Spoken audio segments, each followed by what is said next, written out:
ನಮ್ಮಲ್ಲಿ ಏನೇನೋ ತಪ್ಪುಗಳನ್ನು ಹುಟ್ಟಿಸ್ಬಿಟ್ಟಿದ್ದಾರೆ. ಈ ವಾಮಪಂಥೀಯರಿದಲ್ಲ ಕಚ್ಚಡಗಳು, ಅಲ್ಲಿಂದ ಎಂಜಲ್ ಕಾಸ್ ತಗೊಂಡು ಈ ನಮ್ಮ ಹಿಸ್ಟ್ರಿನ ಹಾಳು ಹಾಕಿಸ್ಬಿಟ್ಟಿದ್ದಾರೆ. ನಾವು ಓದೋದೆಲ್ಲ ಅರ್ಧಕ್ಕರ್ಧ ಸುಳ್ಳೆ, ಅರ್ಧಕ್ಕರ್ಧ ಇನ್ ಮುಕ್ಕಾಲು ವಾಸಿ ಅಥವಾ ಸಿಕ್ಕಾಪಟ್ಟೆ ಸುಳ್ಳುಗಳು.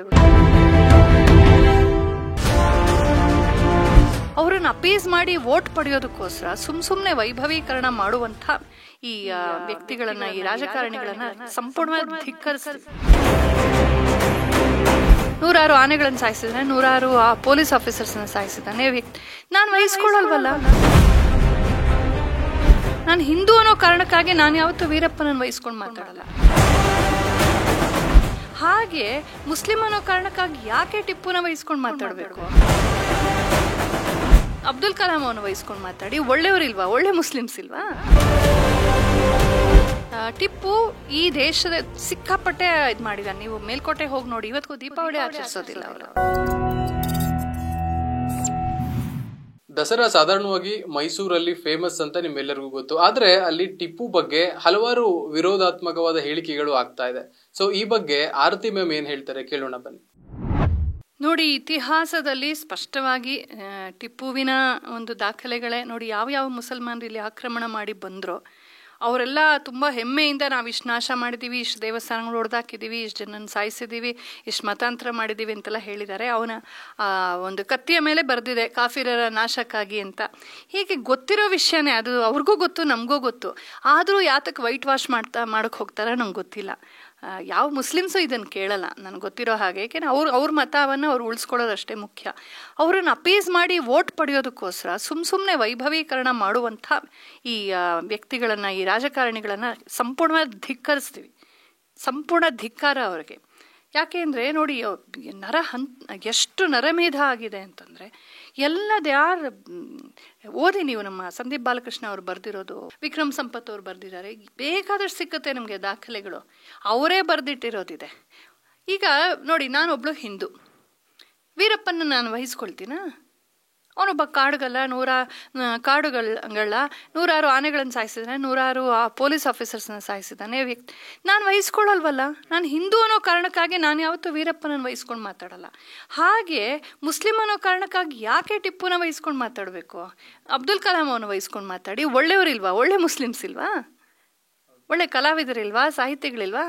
ಒಳ್ಳೆಯವ್ರು ವಹಿಸ್ಕೊಳ್ಳಿ. ನಾವ್ಯಾಕೆ ರೌಡಿಗಳ ಟೀಮ್ಗೆ ಹೋಗಬೇಕು? ಒಬ್ಬ ನರಹಂತಕನನ್ನು ನೀವು ಯಾಕೆ ಪರ ವಹಿಸ್ಕೊಳಕ್ಕೆ ಹೋಗ್ತೀರಿ? ಯಾಕೆ ಔರಂಗಜೇಬ್ನ ಪರ ವಹಿಸ್ಕೊಳ್ತೀರಾ? ಆ ಮಾನಸಿಕತೆಯನ್ನು ಬದಲಾಯಿಸ್ಕೊಳ್ಳಿ. ಹಾಗಾಗಿ ಟಿಪ್ಪು ಈ ದೇಶದ ಸಿಕ್ಕಾಪಟ್ಟೆ ಇದು ಮಾಡಿದಾನೆ. ನೀವು ಮೇಲ್ಕೋಟೆ ಹೋಗಿ ನೋಡಿ, ಇವತ್ತಿಗೂ ದೀಪಾವಳಿ ಆಚರಿಸೋದಿಲ್ಲ ಅವರು. ಊರಿಗೆ ಬಂದು ಆ ರೀತಿ ಅನ್ಯಾಯ ಮಾಡಿ, ನಾಶ ಮಾಡಿ ಅಂಥ ವ್ಯಕ್ತಿನ ಮುಸ್ಲಿಂಗಳಾಗಲಿ ಹಿಂದೂಗಳಾಗಲಿ ಯಾರೂ ಪರ ವಹಿಸ್ಕೋಬಾರ್ದು. ಯಾರಾದರೂ ಟಿಪ್ಪು ಪರ ವಹಿಸ್ಕೊಂಡ್ರು ಅಂದರೆ ಅವ್ರ ಉದ್ದೇಶ ಇನ್ನೂ ಇವತ್ತಿಗೂ ಮತ್ತೆ ಹಿಂದೂಗಳನ್ನು ಸಾಯಿಸೋದೇ ಆಗಿದೆ ಅಂತ ಸ್ಪಷ್ಟ ಅಷ್ಟೆ. ಯಾರು ಟಿಪ್ಪು ವಹಿಸ್ಕೊಳ್ತಾರೋ ಅವರು ದೇ ಆರ್ ಸೈಲೆಂಟ್ಲಿ ಟೆಲಿಂಗ್. ಅದು ಸರ್ಕಾರ ಇರ್ಬೋದು, ರಾಜಕಾರಣಿ ಇರ್ಬೋದು, ಯಾವುದೇ ಮತ ಇರ್ಬೋದು. ಟಿಪ್ಪು ಪರವಾಗಿ ನೀವು ಮಾತಾಡಿದ್ರೆ ನೀವು ಮಾತಿಲ್ಲದೆ ಹೇಳ್ತಿರೋದೇನು ಗೊತ್ತಾ? ನಾವು ಒಬ್ಬ ಹಿಂದೂಗಳ ಸರ್ವನಾಶ ಮಾಡಿದಂಥ ವ್ಯಕ್ತಿಯ ಪರವಾಗಿದ್ದೀನಿ, ನಾವು ಅದನ್ನೇ ಮಾಡೋಕ್ಕೆ ಹೊರಟಿದ್ದೀವಿ ಅಂತ ಅರ್ಥ. ಹಾಗೆ ಅರ್ಥ ಮಾಡ್ಕೋಬೇಕಾಗತ್ತೆ. ಫಸ್ಟ್ ನಾಡು ನುಡಿಗೆ ಗೌರವ ಕೊಡ್ರಿ. ಅಲ್ಲಿಗೆ ದತ್ತಿ ಕೊಟ್ಟ, ಇಲ್ಲಿಗೆ ದಾನ ಕೊಟ್ಟ, ಅವ್ನಿಗೆ ಯಾವಾಗ ರಾಜಕಾರಣದ ಸಮಸ್ಯೆ ಆಯಿತು ಆವಾಗ ಒಂದು ದಾನ ಕೊಟ್ಬಿಟ್ಟು ಸ್ವಲ್ಪ ಇದು ಮಾಡ್ತಾ ಇದ್ದ, ಪ್ಯಾಚಪ್ ಮಾಡ್ತಾ ಇದ್ದ. ಮನೇಲಿ 10 ಜನ ಸಾಯಿಸೋದು, ಬದುಕಿದ್ದಿಬ್ಬರಿಗೆ ಒಂದು ಸ್ವಲ್ಪ ಒಂದು ಅಕ್ಕಿ ಮೂಟೆ ಕೊಟ್ಬಿಡೋದು, ಈ ಥರ. ಇದನ್ನೆಲ್ಲ ನಾವು ದಾನ ಧರ್ಮ ಅಂತ ಹೇಳೋಕ್ಕಾಗಲ್ಲ. ಅದೆಲ್ಲ ರಾಜಕೀಯ ಅಪೀಸ್ಮೆಂಟ್. ಹಾಗಾಗಿ ಖಂಡಿತ ಇಂಥ ಒಬ್ಬ ದುಷ್ಟರನ್ನೇ ಒಳ್ಳೆಯವ್ರು ಯಾರೂ ಇಲ್ವಾ ನಮಗೆ? ಇದೇ ಮೈಸೂರು, ಇದೇ ಶ್ರೀರಂಗಪಟ್ಟಣ, ಇದೇ ಕರ್ನಾಟಕದ ಆಳದಲ್ಲಿ ಎಷ್ಟೋ ಜನ ಒಳ್ಳೆಯವರಿಲ್ವಾ? ಯಾಕೆ ಒಬ್ಬ ನರಹಂತಕನನ್ನು ವಹಿಸ್ಕೊಂಡು ಮಾತಾಡಬೇಕು? ಮುಸ್ಲಿಮ್ಸ್ಗೆ ಕೆಟ್ಟ ಹೆಸರು. ಅದರಿಂದ ಒಳ್ಳೆಯವರು ಬೇಕಾದಷ್ಟು ಸಿಗ್ತಾರಲ್ಲಪ್ಪ.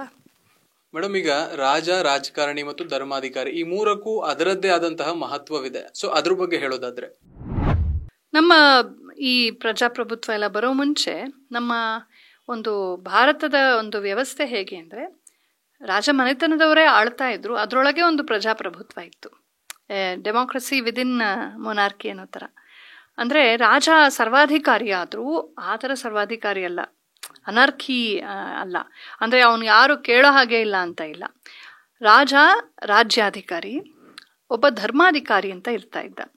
ಅವನು ಏನು ಅಂದರೆ ಈಗ ಎಲ್ಲ ಕುಲಗಳಿಗೂ ನಮ್ಮಲ್ಲಿ ಏನೇನೋ ತಪ್ಪುಗಳನ್ನು ಹುಟ್ಟಿಸ್ಬಿಟ್ಟಿದ್ದಾರೆ. ಈ ವಾಮಪಂಥೀಯರಿದಲ್ಲ ಕಚ್ಚಡಗಳು, ಅಲ್ಲಿಂದ ಎಂಜಿಲ್ ಕಾಸು ತೊಗೊಂಡು ಈ ನಮ್ಮ ಹಿಸ್ಟ್ರಿನ ಹಾಳು ಹತ್ತಿಸ್ಬಿಟ್ಟಿದ್ದಾರೆ. ನಾವು ಓದೋದೆಲ್ಲ ಅರ್ಧಕ್ಕರ್ಧ ಸುಳ್ಳೆ, ಅರ್ಧಕ್ಕರ್ಧ ಏನು ಮುಕ್ಕಾಲು ಪಾಸಿ ಅಥವಾ ಸಿಕ್ಕಾಪಟ್ಟೆ ಸುಳ್ಳುಗಳು. ನಮ್ಮಲ್ಲಿ ಹೇಗಿರ್ತಾ ಇತ್ತು ಅಂದರೆ ರಾಜ್ಯಾಧಿಕಾರಿ ಅಂದರೆ ಅಲ್ಲಿನ ಆಗುಹೋಗುಗಳು, ಅರ್ಥವ್ಯವಸ್ಥೆ, ಮತ್ತೊಂದು ಆಡಳಿತ, ಸ್ಟೇಟ್ ಕ್ರಾಫ್ಟ್ ಅಂತೀವಲ್ಲ, ಅದನ್ನೆಲ್ಲ ಅವನು ನೋಡ್ಕೊಳ್ತಾ ಇದ್ದ. ಮತ್ತೆ ಸೈನ್ಯಾಧಿಕಾರಿ ಒಬ್ಬ ಇರ್ತಿದ್ದ, ದಂಡಾಧಿಕಾರಿ ಅಥವಾ ಸೈನ್ಯಾಧಿಕಾರಿ, ಡಿಫೆನ್ಸ್ ಸಿಸ್ಟಮ್ ಅಂತ ಹೇಳ್ತೀವಲ್ಲ ಅದು. ಹಾಗೆ ಒಬ್ಬ ಇವನು ಯಾರು ಧರ್ಮಾಧಿಕಾರಿ ಇರ್ತಾ ಇದ್ದ.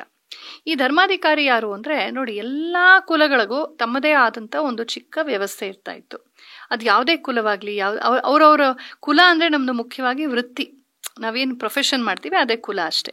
ಗಾಣಿಗರು ಅಂದರೆ ಎಣ್ಣೆ ತೆಗೆಯುವಂಥವ್ರು, ಕೃಷಿಕರು ಅಂದರೆ ಕೃಷಿ ಮಾಡುವಂಥವ್ರು, ಬಡಗಿ ಅಂದರೆ ಬಡಗಿ ಕೆಲಸ ಮಾಡೋರು, ಹಾಗೆ ಅದೆಲ್ಲ ಕುಲ ಅಷ್ಟೇ. ಅವರವರ ಕುಲದ ಒಳಗೆ ಅವರೊಂದು ಕುಲ ಪುರೋಹಿತ, ಒಂದು ಕುಲ ಮುಖ್ಯ, ಅಲ್ಲೇ ಒಳಗೆ ಇಂಟರ್ನಲ್ ಎಲೆಕ್ಷನ್ ಆಗ್ತಿತ್ತು, ಅವ್ರು ಮಾಡ್ತಾಯಿದ್ರು, ಅವ್ರ ಪ್ರತಿನಿಧಿಗಳಿರ್ತಿದ್ರು. ಹೀಗೆ ಎಲ್ಲ ಕುಲ ಪ್ರತಿನಿಧಿಗಳನ್ನು ಒಗ್ಗೂಡಿಸಿ ಒಂದು ಗಿಲ್ಡ್ ಥರ, ಅದರ ಮುಖ್ಯಸ್ಥ ಇವನು ರಾಜ ಇದು ಧರ್ಮಾಧಿಕಾರಿ, ಆಯ್ತಾ. ಆ ಕುಲ ಪುರೋಹಿತರೆಲ್ಲರ ಮುಖ್ಯಸ್ಥ ಅವನು.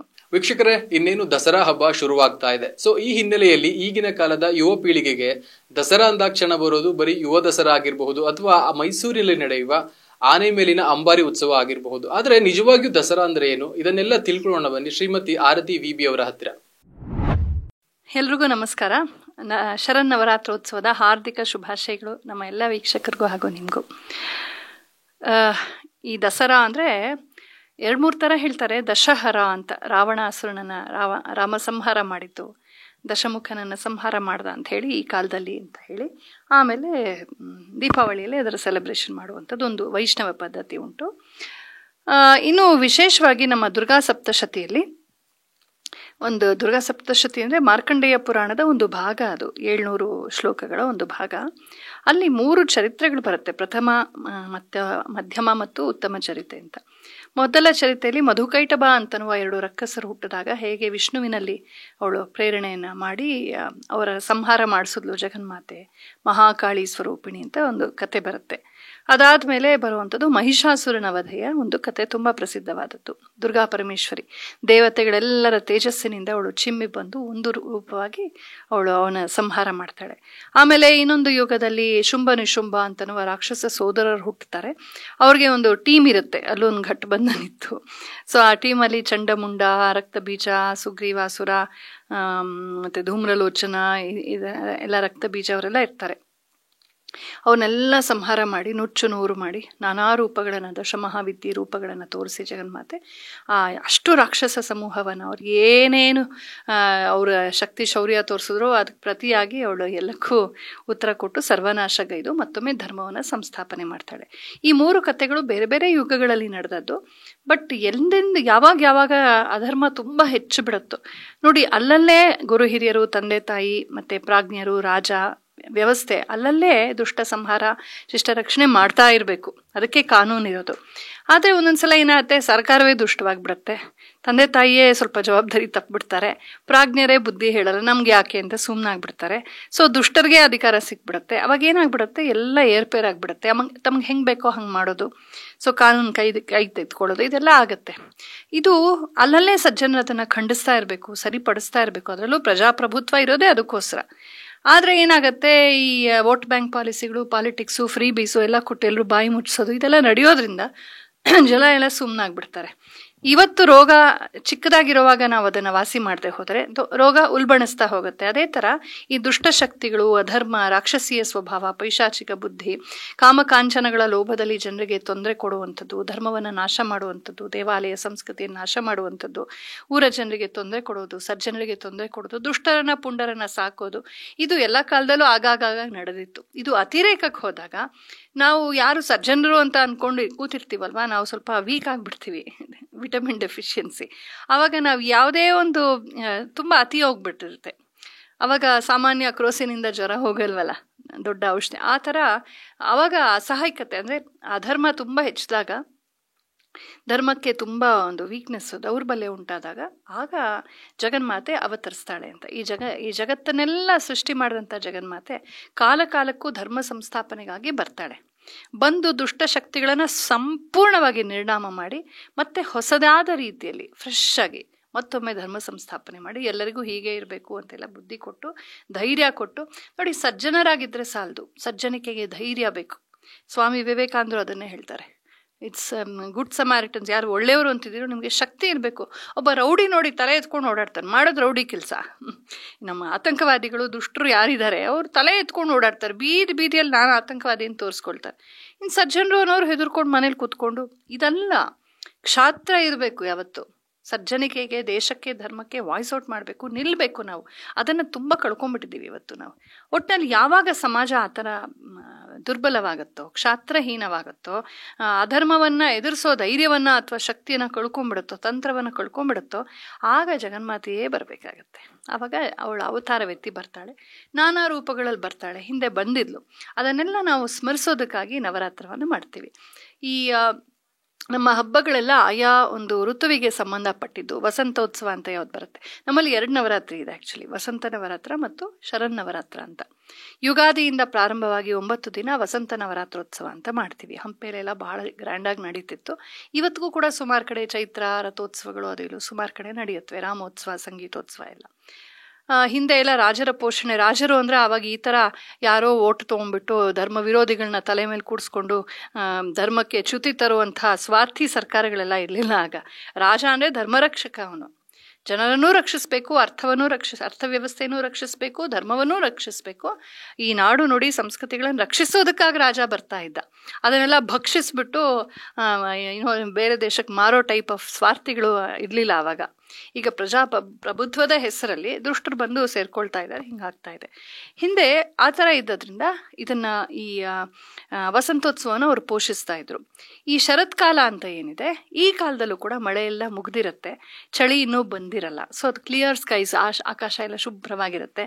ಶರತ್ ಚಂದ್ರ ಅಂತ ಹೇಳ್ತೀವಲ್ಲ, ಶರತ್ಕಾಲದ ಚಂದ್ರ ತುಂಬ ಚೆನ್ನಾಗಿ ಕಾಣ್ತಾನೆ, ಆಕಾಶ ಎಲ್ಲ ಶುಭ್ರವಾಗಿರುತ್ತೆ, ನಳಿಸ್ತಾ ಇರುತ್ತೆ. ಈ ಸಂದರ್ಭದಲ್ಲಿ ಬಯಲಲ್ಲಿ ಮಾಡುವಂಥ ಉತ್ಸವಗಳನ್ನು ಹೆಚ್ಚಾಗಿ ಮಾಡ್ತೀವಿ.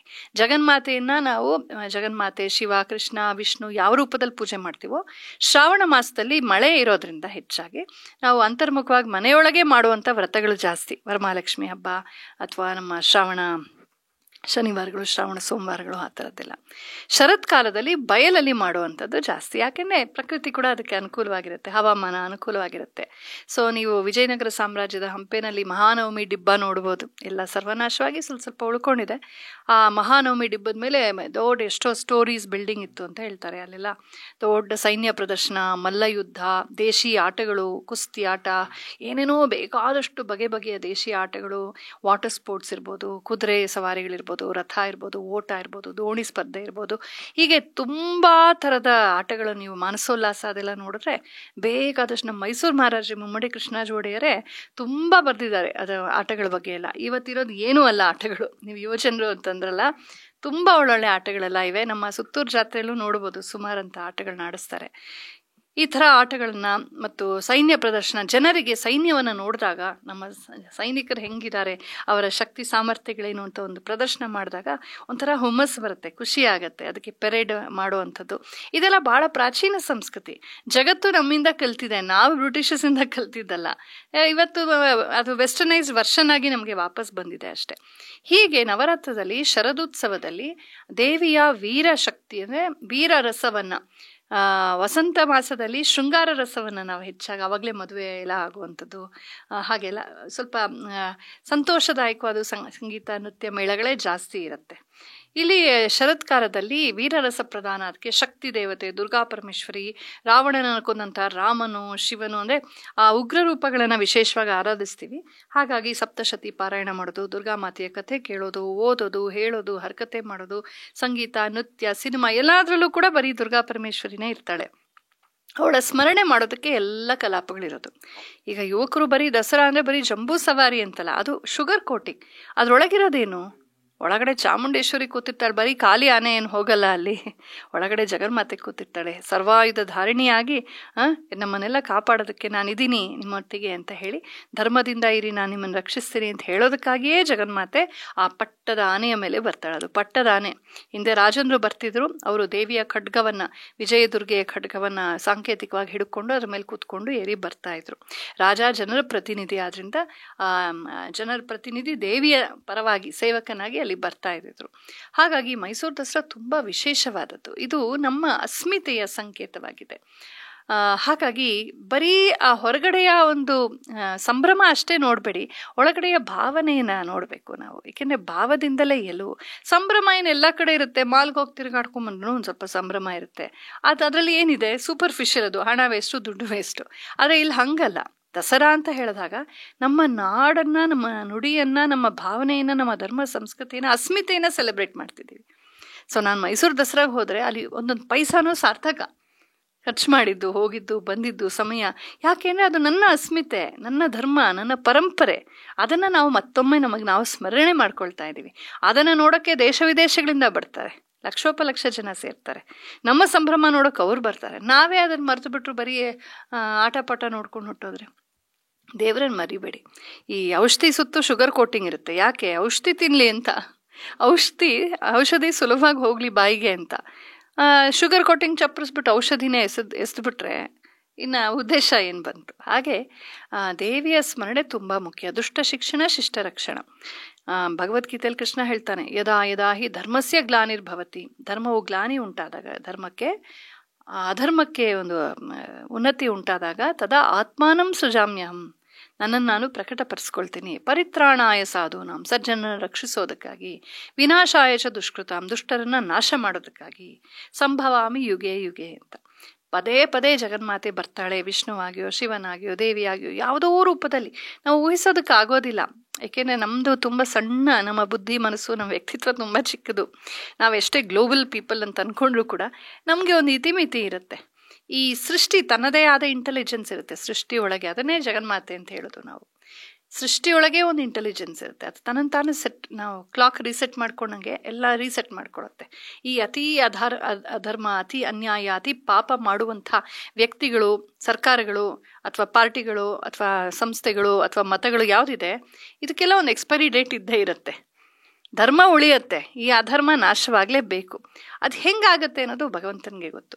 ಹಾಗಾಗಿ ಪದೇ ಪದೇ ಜಗನ್ಮಾತೆ ಬರ್ತಾಳೆ. ಧರ್ಮಕ್ಕೆ ಜಯ, ಅಧರ್ಮಕ್ಕೆ ನಾಶ ಅನ್ನುವ ಈ ಒಂದು ಸಂದೇಶವನ್ನು ನಮಗೆ ನೆನಪಿಸೋಕೋದಕ್ಕಾಗಿ ಈ ನವರಾತ್ರೋತ್ಸವ ಬರೋದು. 9 ರಾತ್ರಿಗಳ ವ್ರತವನ್ನು ಆಚರಿಸೋದು ಅಥವಾ ಉತ್ಸವವನ್ನು ಆಚರಿಸೋದು ಅಥವಾ ವ್ರತ ಉತ್ಸವ ಎರಡನ್ನೂ ಆಚರಿಸೋದು.